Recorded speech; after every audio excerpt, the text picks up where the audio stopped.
5, 4, 3, 2, and 1. Good morning, everyone. I'm Diane from Pleasant Hill United Methodist Church, and this is my adult Sunday school lesson for Sunday, January 17th, 2021. Now, there's been a lot of things going on in our country and in the world in the past week, and I'll be honest with you, I struggled with what to talk about today.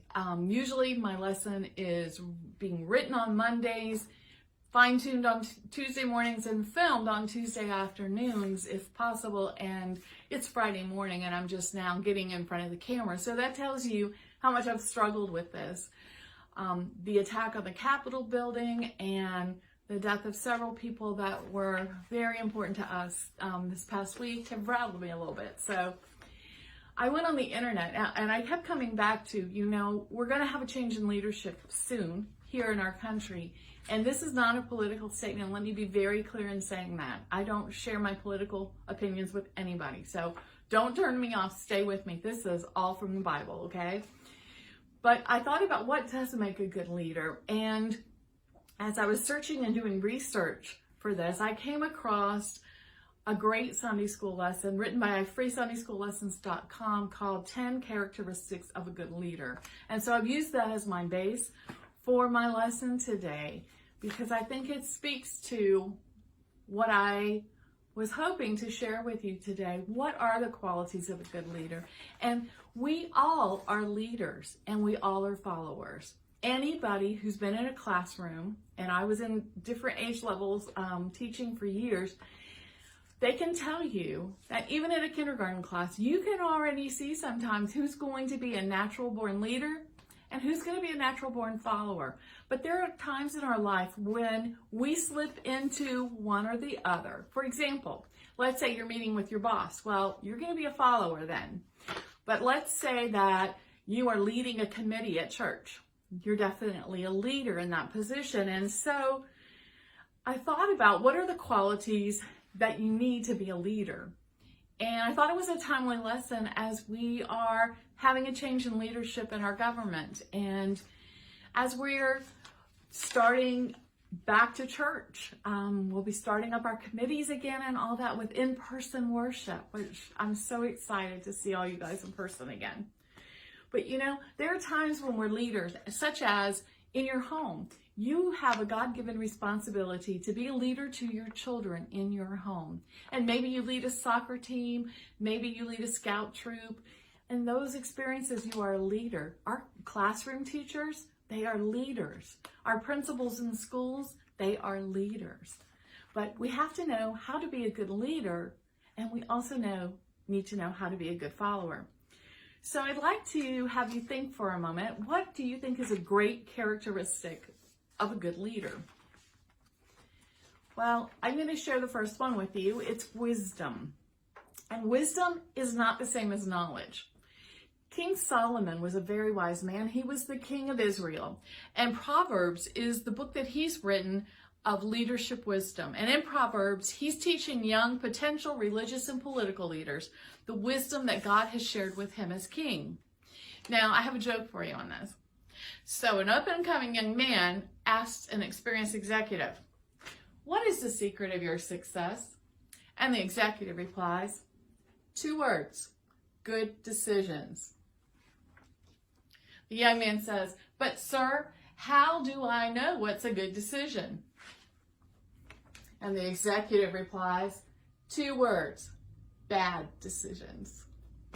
We learn from experience. We learn a lot from experience. And in studying Proverbs, we can learn good leadership skills. For example, in the book of Proverbs, especially in chapter 25, the word king is used 5 times, and it's used over 30 times in the entire book of Proverbs. And in the book of Proverbs, King Solomon acknowledges the following, that God is greater than the king. God knows the wisdom of the universe, and all wisdom is found through God. God reveals his wisdom to kings who search for it, and the king is subordinate to God. The king's role is to fear God. That is, discern God's wisdom and rely on God's power. And the king's role is tied to God's sovereignty and his ability to make godly and wise decisions. Now, none of us are kings. None of us have ever lived in a monarchy. However, but we do experience being a leader and working with the leader on a daily basis. The principles in Proverbs regarding leaders applies to many areas of our lives: home, church, government, work. And these attitudes and wisdom that made a good king in 1000 BC, hey, they also work today in the 21st century. So let's look at kings, leaders, and rulers first and make a connection then to the times when we are leaders. When we're leaders, too often we kind of concentrate on things such as, what is my right as a leader? How can I use my power as a leader? And who's on my side? It's natural to assume God's on our side, but what side is God really on? The Bible teaches us to focus on responsibility, not rights, service, not power, and obedience, not taking sides. The first characteristic of a good leader is wisdom. And wisdom is very different than knowledge. You can have all the knowledge in the world, but if you don't have wisdom, you're not going to be a good leader. Jesus himself was filled with God's wisdom and grace, as told to us in Luke 2, verse 40.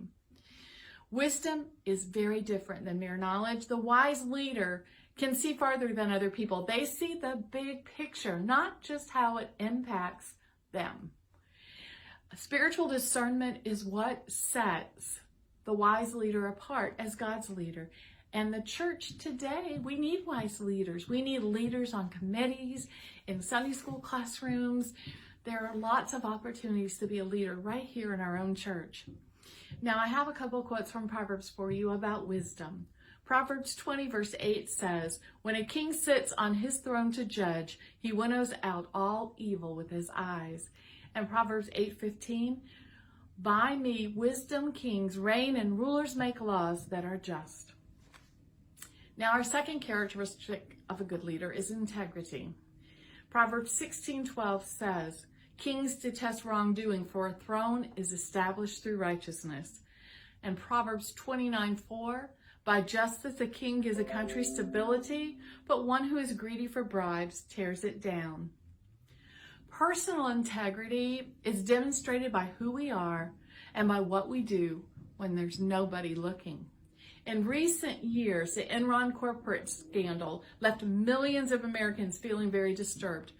But there is one person within that infamous scandal that represents honesty and courage. Christian radio host Chuck Colson tells the true story of former Enron Vice President Sharon Watkins. Colson said, "While the whole Enron collapse seems to tarnish the reputation of nearly all of Enron senior management, there's one notable exception, and her name is Sharon Watkins." Watkins was an Enron vice president, and she learned about the questionable accounting practices and the lies that followed. And at first, she was afraid to confront senior management. But after talking with a friend, after talking with her mother and her pastor, and the people in her Bible study, she drafted a 6-page memo to Enron CEO Kenneth Lay. In it, she expressed her concern that the company will implode in a wave of accounting scandals. She went further, calling Enron a crooked company with profits that were nothing but an elaborate hoax. Watkins expected to be fired, and she was very surprised when she wasn't. But finally, Colson added, "Here's her real Christian witness." Watkins not only had the courage to risk her job, she, unlike other Enron executives, refused to use her insider knowledge for personal gain. Despite seeing the company falling apart, Watkins never sold her stock. Choosing your relationship between Jesus and your 401k is a matter of integrity. Seriously ask yourself, what would I have done if I had been in her shoes? The third characteristic of a good leader is love. Proverbs 20:28 tells us, "Love and faithfulness keep a king safe through love, his throne is made secure. How we love is more important than what we know or what we achieve in life. The Pharisees in Jesus' day, they were religious and they followed the law to the letter. But they were unloving, they were judgmental, they were harsh to people. People don't care how much you know. They just want to know how much you care. Characteristic number 4. A good leader seeks good advisors. Proverbs 11:14 says, "For lack of guidance, a nation falls, but many advisors make victory sure." Proverbs 25, verses 4 and 5, "Remove the dross from silver, and out comes material for the silversmith. Remove the wicked from the king's presence, and his throne will be established through righteousness." Now, every effective leader today needs advice and needs guidance, and the ability to listen to others is the hallmark of a great leader. You've got to listen, and not only listen, but think about what others are telling you. It's not just you sitting up there making all the decisions. And I have an example of that. In 1990, General Norman Schwarzkopf was Commander-in-Chief of the U.S. forces in Operation Desert Shield, undertaken to prevent Iraq from moving against Saudi Arabia. During the days of war, he assembled 765,000 troops from 28 countries, hundreds of ships, and thousands of planes and tanks. General Schwarzkopf called General Colin Powell, then chairman of the Joint Chiefs of Staff, every evening on the telephone to discuss the events of the day. One day, a news reporter asked him, "Why are you doing this? You are the general in charge. All these people, all these different countries, why are you calling him every night?" Why? Schwarzkopf answered, "He was the only person in the world who knew what I was trying to do. He listened to my ideas, he helped me form strategies, and he exposed my errors in judgment every day." Every great leader needs a trusted advisor like this. Someone you can go to, a mentor, some people call them, but you need to have someone that you can go to just talk through ideas with. I am so blessed. I have Pastor Joel. I go in and say, "Okay, what do you think about this?" And I really appreciate that. He listens to me and he gives me advice. And we all need somebody that we can use as a mentor or trusted advisor. Now, another characteristic of a good leader, number 5, self-control. Proverbs 28:15 says, "Like a roaring lion or a charging bear is a wicked man ruling over helpless people." If a leader can't control himself, he will not be able to command the respect of those he leads. Characteristic number 6, you have to be aware of the influence that you have on the people you're working with. This is especially important when you're a teacher in a classroom, for Pete's sake. Proverbs 29:2 says, "When the righteous thrive, people rejoice. When the wicked rule, people groan." And almost every era, no country has been able to rise above its leaders, for better or worse. People become like the people that they follow. Our 7th characteristic is compassion. Proverbs 29:14 says, "If a king judges the poor with fairness, his throne will always be secure." Jesus is the ultimate model for taking time for the poor and the outcasts and the children. He was naturally drawn to the weak who needed an advocate. This is why James teaches us that pure religion is to look after the orphans and widows in their times of distress. Mary Clark grew up in Beverly Hills during World War II, and she was a teenage beauty. She loved Hollywood and dancing with all the young soldiers, and Mary dreamed of being rich and married and raising a family, and she wanted 7 children. It all came true. But 25 years later, her marriage shattered apart in a very painful divorce. With her marriage over and her children grown, she began her second life by helping the less fortunate. In 1977, convinced she had found God's true purpose for her life, Mary Clark became Sister Antonia and made La Mesa prison near Tijuana, Mexico, her permanent home. Since 1977, Sister Antonia has lived by choice in a 10-foot cell at La Mesa. With no hot water and surrounded by murderers, thieves, and drug lords, she attends to their needs round the clock. She raises bail money, finds antibiotics, distributes eyeglasses and false teeth, and counsels the suicidal. She even washes the dead to prepare the body for burial. I live on the premises, she explains, in case someone is stabbed in the night. Now, La Mesa was built for 600 prisoners, but currently houses 2,500 prisoners. Once, during a raging prison riot, Sister Antonia, a tiny woman who's only 5 feet 2 inches tall, wearing a nun's habit, calmly strolled into the battle, ignoring the bullets, the flying bottles, and ordered everyone to just stop. Amazingly, everybody did. A former inmate said, "No one else in the world could have done that. She has changed thousands of people's lives." Love, says Sister Antonia, is what she offers everyone. I'm hard on crime, but not the criminal. Sister Antonia truly understands the power of compassion. Another characteristic of a good leader is you don't need to seek the public's approval.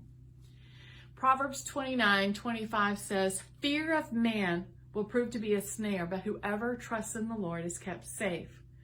The greatest freedom in life is having nothing to prove and no one to impress. Good leaders are more concerned about pleasing God than their popularity with other people, and their desire for honor among men makes trusting God almost impossible.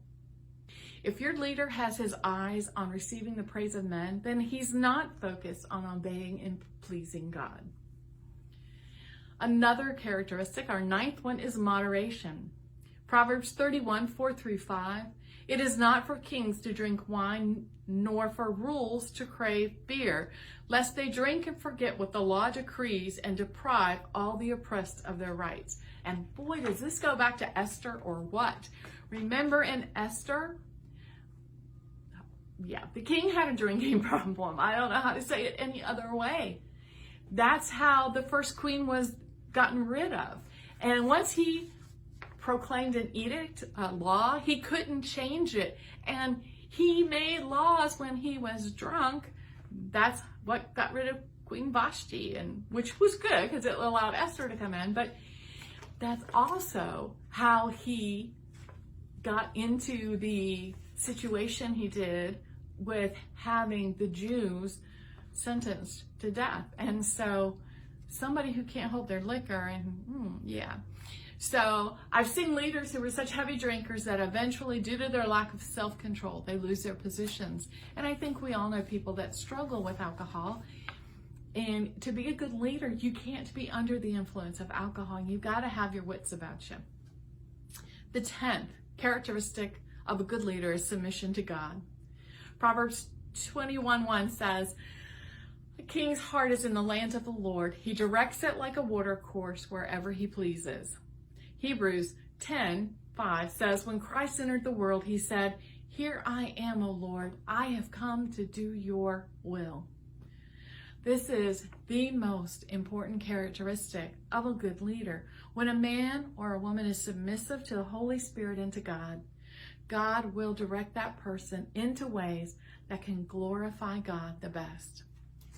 Now, as you reflect on this lesson, I want you to think about the leadership roles that you personally are in, as well as the times when you are a follower.